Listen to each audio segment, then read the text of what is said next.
Basement Betty's hanging laundry again. The voice carried across the backyard fence like it was meant to. Donna Parker didn't even try to whisper it. She said it standing on her deck with a mimosa in her hand at 9 a.m. on a Saturday, loud enough for her husband to hear. Loud enough for the neighbors to hear. Loud enough for the woman pinning wet sheets to a clothesline 20 feet away to hear every syllable. Ruth Adler heard it. She always heard it. She kept pinning. One sheet, two clothespins. Hands steady, back straight. 59 years old, and she'd learned a long time ago that reacting to cruelty was a luxury she couldn't afford. I mean, it's been, 8 months? Donna continued, performing for whoever was listening. 8 months in Helen's basement. At some point you have to ask yourself, is she even trying? Ruth's daughter, Sadie, appeared in the basement doorway. 16, sharp eyes. The kind of teenager who heard everything adults said and remembered it with interest. Mom, she's doing it again. I know. Can I say something to her? No. One thing, just one really accurate thing about her haircut. Sadie. Fine. Sadie disappeared back inside. The door closed harder than necessary. Ruth finished hanging the laundry, went back down the concrete steps to the basement apartment. And apartment was generous. It was a room. One room with a curtain dividing the sleeping area from the living area, a mini fridge, a microwave, a hot plate that Helen had said she could use, as long as you're careful, and a bathroom so small that Ruth could touch both walls if she stretched her arms. Helen Marsh owned the house above them. 74, widowed. Kind in the way that people are kind when they've known suffering, not performatively, but practically. She'd offered Ruth the basement 8 months ago when Ruth showed up at the Methodist Church food pantry with a suitcase and a teenager and the specific expression of a woman who'd run out of options 3 options ago. It's not much, Helen had said, showing her the space. But it's dry and it's warm, and nobody's going to bother you down here. The rent was $400 a month. Ruth paid it on time, every time, even the months when paying it meant choosing between the electric bill and groceries. She chose groceries.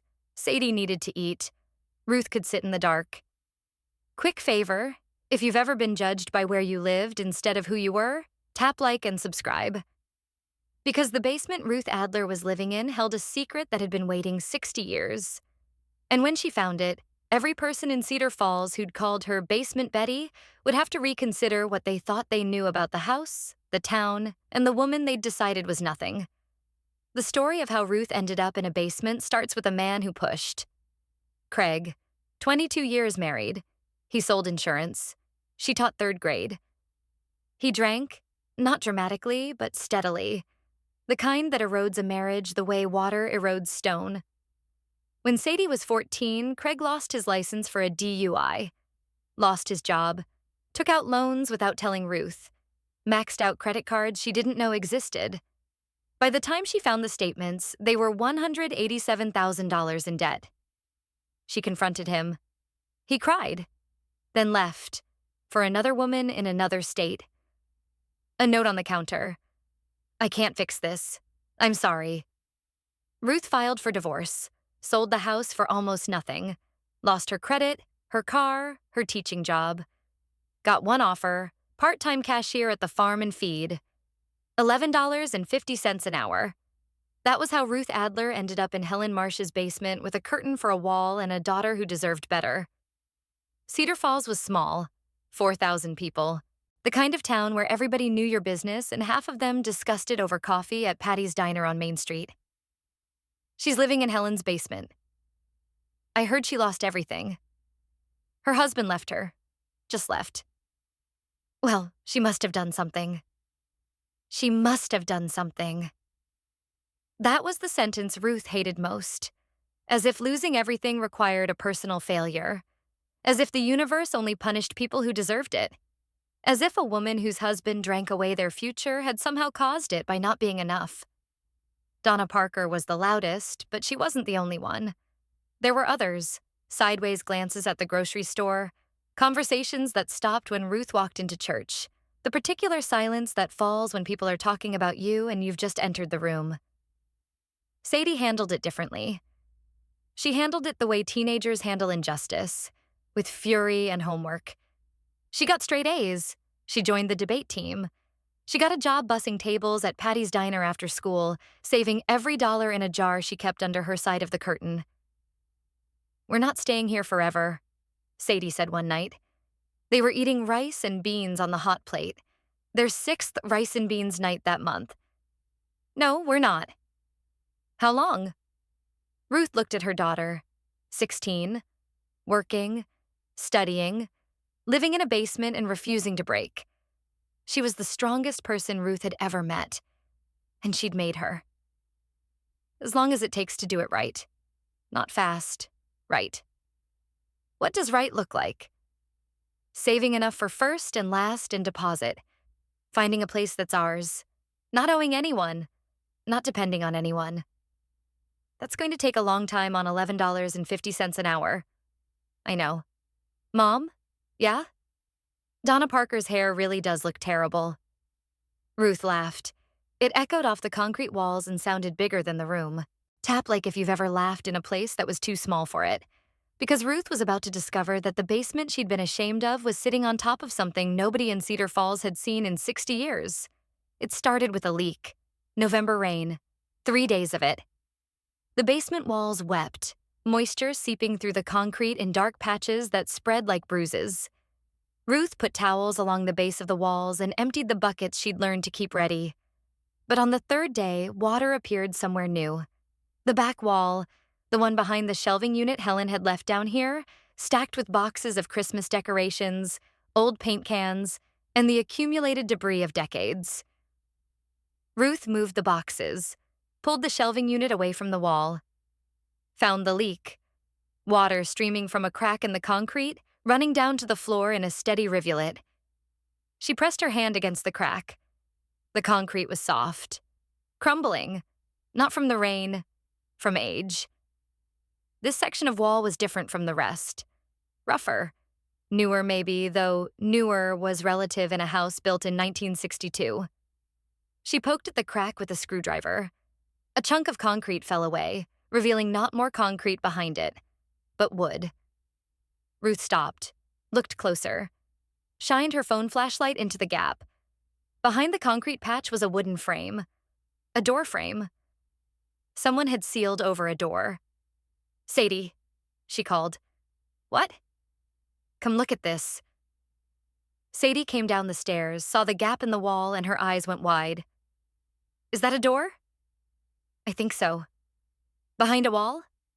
"Behind a patch. Someone covered it over." They looked at each other.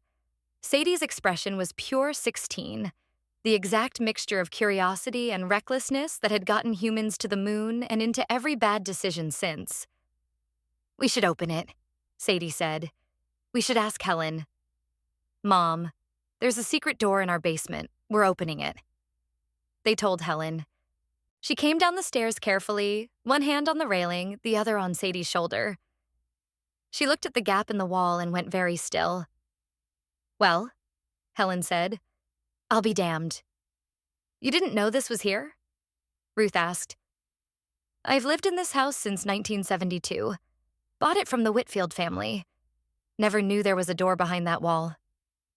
She peered at the wooden frame. "But this house was built by Martin Whitfield in 1962. The man was unusual, kept to himself. People said he was paranoid. Cold War, you know. Everyone was building bomb shelters." "You think there's a bomb shelter behind this wall?" "I think there's something Martin Whitfield wanted hidden, and I think we should find out what." They cleared the concrete patch in an hour. Helen sat in a chair and supervised. Ruth and Sadie chipped away the crumbling material with a hammer and screwdriver until the full outline of the door emerged. Standard height, solid wood, with a brass knob tarnished to black. Ruth turned the knob. Locked. "There might be a key somewhere," Helen said. She thought for a moment. "Martin's wife, Ada, she died in 1998. When I bought the house, there was a box of her things in the attic. I never went through all of it." Sadie was in the attic and back in 4 minutes carrying a shoebox. Inside, a thimble, a dried corsage, 3 letters tied with ribbon, and a small brass key on a chain. "Try it," Helen said. Ruth slid the key into the lock, turned it. The mechanism resisted, then gave with a click that echoed like a heartbeat. The door opened inward, into dark air that smelled like old paper and cedar and silence. Ruth shined her flashlight through the doorway. It wasn't a bomb shelter. It was a room, maybe 10 feet by 12. Shelves along every wall, floor to ceiling, made of cedar. And on those shelves, filling every inch, packed tight, organized with care, were things. Quilts, folded, stacked, wrapped in muslin, dozens of them. Ruth pulled one out carefully, unfolded it. The fabric was old but pristine, kept dry by the cedar, preserved by the sealed room, protected from light and moisture and time. The quilt was extraordinary, hand-stitched with a precision that made Ruth's breath catch. The pattern was unlike anything she'd seen. Not a standard block or star, but a design that told a story. Figures in a landscape. Trees, a river. Houses, people. Each piece of fabric was different. Some printed, some plain, some embroidered with dates and initials so small you needed a magnifying glass to read them. "My God," Helen whispered from the doorway. Ada Whitfield was a quilter. I knew that. Everyone in Cedar Falls knew that. But I thought she made, regular quilts. For beds. "This isn't a regular quilt," Ruth said. "This is art." They pulled out more. Each one was different. Each one told a different story. Some with landscapes, some with abstract patterns that seemed to encode meaning Ruth couldn't decipher, some with words stitched into the borders. Dates going back to the 1940s. Names she didn't recognize. Places she'd never heard of. On the bottom shelf, in a cedar box, was a journal, leather-bound, thick, written in a hand so precise it looked typeset. Ruth opened it. The first page read, "The record of my work, Ada Whitfield. Begun 1943. She sat on the floor of the secret room and started reading. Ada Whitfield had been born in 1920 in Cedar Falls, daughter of a sharecropper, Black. The only Black family in Cedar Falls at the time, which meant she'd grown up in the particular isolation of being the only one, the only dark face in the schoolroom, the only girl not invited to birthday parties, the only woman whose quilts weren't displayed at the county fair. So she'd made her own record. Each quilt was a chapter.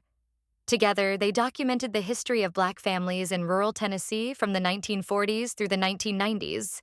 Births, deaths, migrations, celebrations, losses. The Great Migration told in fabric. Families who'd left for Chicago, Detroit, Cleveland, stitched into landscapes that showed both what they'd fled and what they'd found. The quilts with words contained names. Hundreds of names. People who'd passed through Cedar Falls, people who'd been born here and buried here. People the town had forgotten because forgetting was easier than remembering that Cedar Falls had once been a place where some people were welcome and others were tolerated at best. She was documenting history, Ruth said, looking up from the journal. The history nobody wrote down. Helen sat in the doorway, one hand over her mouth. I had no idea. 50 years in this house and I had no idea. Martin built the room to protect them, Ruth said, reading further. The journal says he was afraid the quilts would be destroyed. There was an incident in 1961. Someone burned a quilt Ada had hung outside. After that, Martin sealed the room. Ada kept making quilts, but she stored them here. She says, Ruth turned a page. When the world is ready, someone will find them. I hope it's someone who understands what they are. Not fabric. Memory. Sadie was holding one of the smaller quilts, a baby blanket, stitched with a name and a date, and a tiny pair of hands outlined in thread. Mom, she said quietly, this is important. Yeah, baby, this is very important. If you've ever found something in the last place you'd look that turned out to be exactly what the world needed, stay with me. Because what happened next in Cedar Falls proved that the woman they'd been calling Basement Betty was the one person in town qualified to protect what Ada Whitfield had spent a lifetime building. Ruth called the only person she could think of, her former college professor, Dr. Evelyn Okonkwo, who now ran the African American History Department at the State University. She sent photos, 12 of them, detailed shots of the quilts, the journal, the room. Dr. Okonkwo called back in 11 minutes. Ruth, where did you find these? In the basement where I'm living, behind a sealed wall. Do you understand what you're looking at? Quilts, historical quilts. These aren't just historical quilts. These are narrative quilts in the tradition of Harriet Powers and the Gee's Bend quilters. But the documentation, the journal connecting each quilt to specific families and events, that's unprecedented. There's nothing like this in any archive I know of. What does that mean? It means you're sitting on one of the most significant discoveries in American folk art history. These quilts document 60 years of Black life in rural Tennessee. The names alone, Ruth, some of these families have no other records. No photos, no documents. The quilts are the only proof they existed. Ruth looked at the quilts stacked on the cedar shelves. Proof that people existed. What do I do? She asked. Nothing yet. Don't move them. Don't expose them to light. That cedar room has been acting as a preservation chamber. The wood absorbs moisture and repels insects. It's why they're in such extraordinary condition. I'm coming to Cedar Falls. Tomorrow. Dr. Okonkwo arrived the next morning in a university van with 2 graduate students and enough archival supplies to fill Helen's living room. She spent 4 hours in the sealed room, cataloging, photographing, and making notes in a voice that grew increasingly awed as she worked. 47 quilts, she said, emerging covered in cedar dust, spanning from 1943 to 1997. Each one linked to the journal by date and description. The craftsmanship is museum quality. And the historical content? She shook her head. I need to make some calls.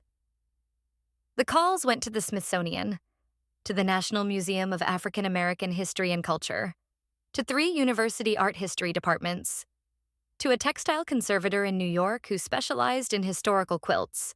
Within a week, Cedar Falls, a town that most maps barely acknowledged, had become the center of an academic and cultural conversation that no one in town had seen coming. The Smithsonian sent a team. 2 curators and a conservator drove down in a van with climate-controlled cases. They spent 3 days in the basement, Ruth's basement, the room she'd been ashamed to live in, documenting, photographing, and carefully removing 3 quilts for analysis. These need to be seen, the lead curator told Ruth. The artistic value alone justifies a major exhibition, but the historical value, the documentation of families, communities, events that have no other record, that's what makes this extraordinary. They're not mine, Ruth said. They're Ada's. They belong to the families she documented. The curator looked at her with something Ruth hadn't seen directed at herself in a long time. Respect. Then we'll need your help finding them. Cedar Falls reacted the way small towns react to sudden attention, with a confused mixture of pride, suspicion, and the desperate need to claim ownership of something they'd ignored for decades. The Cedar Falls Gazette ran a front-page story, Historic Quilts Discovered in Local Basement. The article mentioned Ruth's name, Helen's address, and the fact that the discovery was made by a local resident currently living in the basement apartment. Donna Parker read the article on her deck with her mimosa. She did not mention Basement Betty that morning. People started coming by. Neighbors who'd never knocked on Helen's door suddenly found reasons to visit. The mayor called. The Historical Society president, a woman who'd never once acknowledged Ruth's existence at church, left a voicemail so sweet it could have caused diabetes. They want to be part of it now, Sadie observed, watching another car pull up to the house. 8 months of calling you a basement dweller, and now they want to be your best friend. People are complicated, Sadie. People are fake. Some of them, not all. The search for Ada's families took months. Ruth led it, cross-referencing names from the quilts with census records, church registries, cemetery files. They found 17 families, scattered across the country, descendants of people who'd lived in Cedar Falls generations ago and left with nothing. No records, No photographs, no proof they'd ever been part of this place. Until now. Ruth called each family herself. Evenings, after her shift, after homework, after dishes. An elderly man in Detroit, James Caldwell, 81, listened to Ruth describe the quilt bearing his mother's name and said nothing for so long she thought the call had dropped. "Mr. Caldwell?" "My mother's name," he whispered. "You found my mother's name. Stitched into a quilt made in 1952. A family in front of a house. 3 children. The journal says, 'The Caldwells are leaving. Alma brought her children to say goodbye. I gave each child a penny for luck.'" James Caldwell cried. 81 years old. "I still have the penny," he whispered. "In a jar on my dresser. I never knew why my mother gave it to me." The exhibition opened in April. Not at the Smithsonian, not yet. First at the Cedar Falls Community Center, because Ruth insisted. "These quilts came from here," she told Dr. Okonkwo. "The families they document lived here. The woman who made them is buried in the Cedar Falls Cemetery in an unmarked grave. The exhibition starts here." The community center had never held a museum exhibition. Frank Torres, the maintenance man, spent 2 weeks building display cases from donated lumber. Helen's church group sewed cotton covers for the tables. Sadie designed the informational cards on her school laptop, printing them at the library because they couldn't afford a professional printer. Ruth hung each quilt herself, carefully, one at a time, reading Ada's journal entry for each one, making sure the story was displayed alongside the fabric. On opening night, 300 people came. Cedar Falls had 4,000 residents. 300 was enormous. They came from town. They came from the county. James Caldwell flew in from Detroit with his daughter and his granddaughter and the penny in his pocket. 6 other families came. From Chicago, Atlanta, Nashville. People who'd never set foot in Cedar Falls or who'd left decades ago and never thought they'd return. They stood in front of quilts that contained their names, their histories, their proof of existence. They cried. They hugged strangers. They found each other. Families connected by geography and time and the stitches of a woman who'd decided that if the world wouldn't remember these people, she would. Ruth stood in the back of the room watching. She wore a dress Sadie had found at the thrift store. Navy blue, simple, clean. Her hands were rough from the farm and feed. Her shoes were the same ones she'd worn for 8 months, resoled once by the cobbler on Main Street who'd done it for free because he'd heard what she'd found and wanted to contribute something. Helen stood beside her in the wheelchair she'd started using last month. 84 now, slower but with eyes that missed nothing. "You did this," Helen said. "Ada did this. I just opened a door."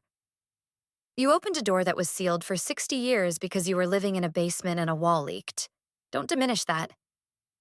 Ruth watched the families, watched the quilts, watched the people of Cedar Falls, some of whom had called her Basement Betty, some of whom had wondered aloud what she'd done to deserve her life.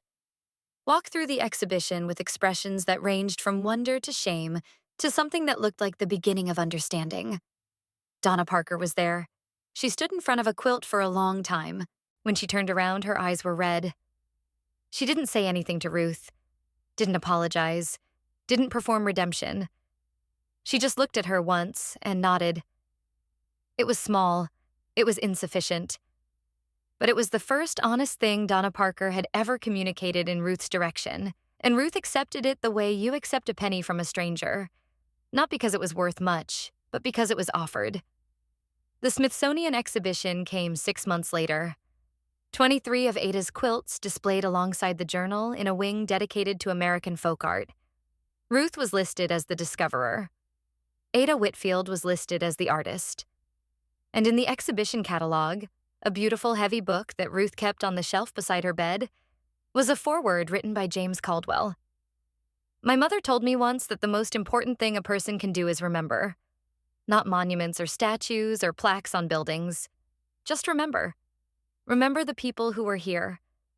Remember what they built and what they lost and what they carried with them when they left. Ada Whitfield remembered us when no one else did. She stitched our names into fabric and hid them in a room behind a wall. And 60 years later, a woman living in the basement above that room found them. Both of these women understood something the rest of us forgot, that the places we overlook are often the places where the most important things are kept. Ruth read those words on a Tuesday evening in the apartment she and Sadie had moved into 3 months after the discovery. A real apartment, 2 bedrooms on the second floor of a building on Elm Street. She'd gotten a job at the County Historical Society. Full-time, benefits, a salary that wasn't generous but was enough. Enough for rent and groceries and Sadie's school supplies and a pair of new shoes when the old ones finally gave up. Sadie was doing homework at the kitchen table. A real table, in a real kitchen, with walls that didn't weep when it rained. Mom? Yeah? Donna Parker said hi to me at school today. What did you say? I said hi back. Then I said her daughter's highlights look really nice this season. That was generous. I know. I'm growing as a person. Sadie looked up from her textbook. Mom, are you happy? Ruth thought about it. Not a reflexive answer. A real one. She thought about the basement, the clothesline, the leak that led to the door, that led to the room, that led to the quilts, that led to families being reconnected with their own history. She thought about the penny in James Caldwell's pocket, and the tears on his 81-year-old face, and the names stitched into fabric by a woman who refused to let people be forgotten. She thought about Sadie. Strong, sharp, furious Sadie, who'd lived in a basement for 8 months and come out swinging. Yeah, Ruth said. I'm happy. Even after everything? Because of everything. The bad parts led me to the good parts. I had to be in that basement to find that room. I had to lose everything to find something that mattered more than what I lost. That's annoyingly philosophical. I'm 59. I'm allowed. Sadie smiled, went back to her homework. The apartment was quiet. Rain hit the windows, a different sound than it made on basement concrete. Softer, less threatening. Just rain, doing what rain does, finding the cracks in things and making them grow. Ruth picked up Ada's journal. She'd read it a dozen times. She turned to the last entry, dated November 1997, a year before Ada died. I have sewn the last one. My hands won't hold the needle anymore. 47 quilts, 47 stories. They're in the room now, all of them, sealed and safe. Martin says nobody will find them for years, maybe decades. That's all right. The stories aren't going anywhere. They'll wait. Stories are patient that way. And when someone finds them, and someone will, I hope they understand that these quilts aren't just fabric and thread. They're people. They're proof. They're the answer to the question nobody thought to ask. Who was here before us and did anybody care? Ruth closed the journal, set it on the shelf. Somebody cared. Ada cared. Ruth cared. And now, because a wall leaked in a basement where a woman the town called worthless was living with her daughter and her dignity and nothing else, the world cared too. That was enough.